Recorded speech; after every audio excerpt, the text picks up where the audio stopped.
मुअज़्ज़िज़ नाज़रीन, एक गैर मुक़ल्लिद ने अपनी फ़ेसबुक आईडी पर ये पोस्ट चलाई कि जब कुरान और हदीस को छोड़ेंगे तो फिर यही हाल होगा। और पोस्ट क्या है वो आपके सामने मौजूद है। मैं आपके सामने कुरान पाक की वाज़ेह तौर पर 2 आयतें रखूँगा। अगर कोई मुसलमान सिर्फ़ इन आयतों का तर्जुमा ही पढ़ ले तो उसको ये बात वाज़ेह हो जाएगी कि कुरान गैर मुक़ल्लिदों ने छोड़ा या अहले सुन्नत ने छोड़ा। तो आपके सामने है सूरह बकरा आयत नंबर 229, जिसमें अल्लाह तबारक व तआला ने फरमाया अत्तलाक़ु मर्रतानि फ़इम्साकुम बिमारूफ़िन औ तस्रीहुम बिइहसान।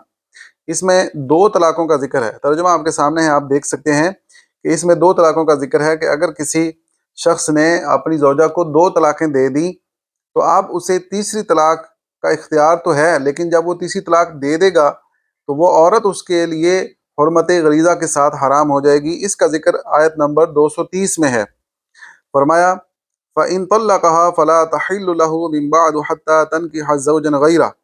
अगर उसने तीसरी मरतबा भी उसे तलाक दे दी तो अब वो औरत उस वक्त तक उसके लिए हलाल नहीं होगी जब तक वो किसी दूसरे आदमी से निकाह ना कर ले। अब दूसरा आदमी जिससे उसने निकाह किया है वो चाहे तो उसको छोड़ दे, चाहे तो उसको रखे। अब अगर वो शख्स जो उस नौजवान औरत को छोड़ने से इनकारी है तो वो उसका शरई हक है, वो उसे चाहे तो ना छोड़े, चाहे तो छोड़ दे। अब ये बात कुरान और हदीस के मुताबिक है या कुरान और हदीस के खिलाफ है? जबकि कुरान में वाज़े तौर पर क्या फरमाया गया वो मैंने आपके सामने बयान कर दिया।